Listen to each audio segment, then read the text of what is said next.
Attends-toi à une solution illogique.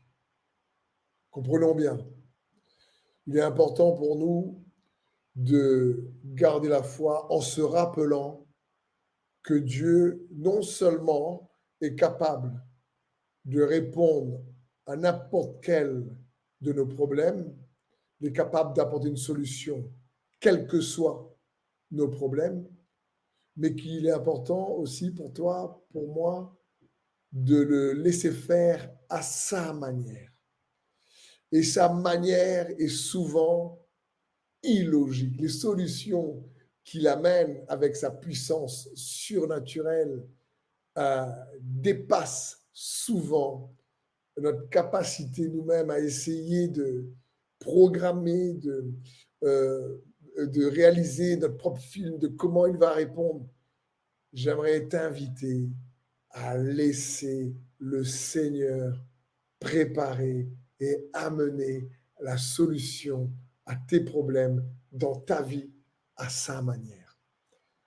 Parce que lorsque nous regardons les Écritures, dans Exode 14, il dit à Moïse d'ouvrir la mer Rouge avec un bâton. À mon avis, personne ne s'attendait à ça, même pas Moïse lorsqu'on lit les Écritures. Dans 1 Samuel 17, le géant va être abattu par un berger et non par un soldat entraîné. Le géant, donc, va être vaincu par un berger.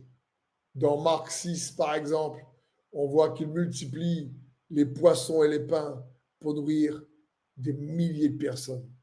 Les disciples ne s'attendaient pas à cette solution.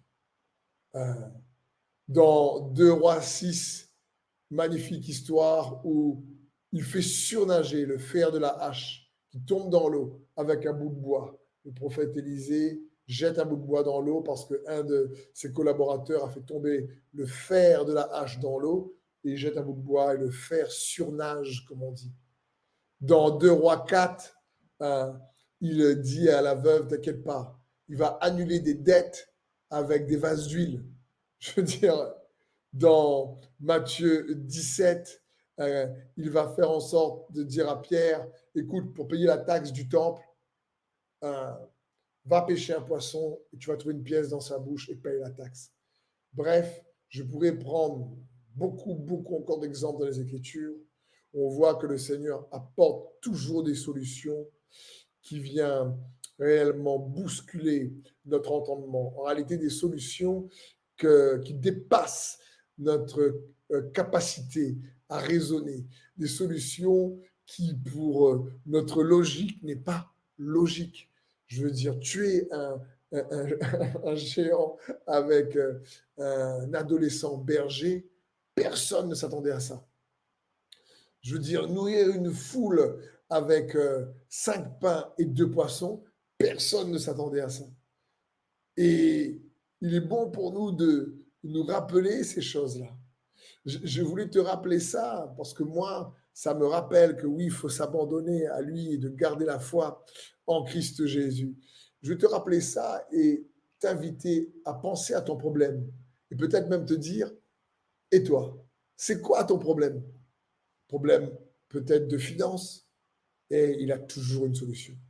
Un problème de job, de travail ou un problème à ton travail et il a une solution. Sa main n'est pas trop courte. Un problème peut-être d'addiction, de peur, et il est capable d'amener la solution. C'est quoi peut-être ton problème? Un problème de relation, un problème de cœur. Oh, il est capable d'emmener des solutions. Problème avec tes enfants, problème avec tes parents, problème avec tes collègues, avec tes voisins. Je veux dire, quelles que soient les difficultés que nous traversons, et il a ses solutions. Un problème, oui, peut-être physique, une maladie, sa main n'est pas trop courte. Et je veux t'inviter à t'attendre à une solution inattendue. Pour ça, ne laisse pas ta foi être fragilisée par les expériences peut-être passées qui t'ont déçu. les moments où tu as quand même gardé un petit peu de foi et tu t'es dit, écoute, j'ai pas une grande foi, peut-être une petite foi comme une graine de sénévé. Tu as cru pour une situation, tu as cru, et pourtant, c'est pas arrivé. Et tu as été déçu et du coup, tu crois encore, mais avec des réserves. Ou tu crois encore, mais tu es très prudent, avec beaucoup de logique. Tu dis, écoute, je n'ai pas trop demandé au Seigneur, je lui ai aussi lui donné un coup de main parce que j'ai tellement été déçu le nombre de fois où j'ai cru, ça n'a pas bien marché.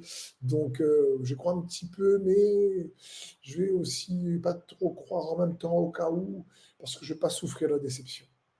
Et j'aimerais te dire que je crois que non seulement le Seigneur veut te guérir, si c'est ton cas, mais il veut activer, stimuler en toi une foi qui croit qu'il est capable d'intervenir de manière illogique dans ta vie. Une foi qui s'attend à voir sa main agir de manière surnaturelle. Une foi qui s'attend à une solution illogique qui va amener parce que il t'aime. Je prie cela pour toi dans le nom de Jésus. Amen.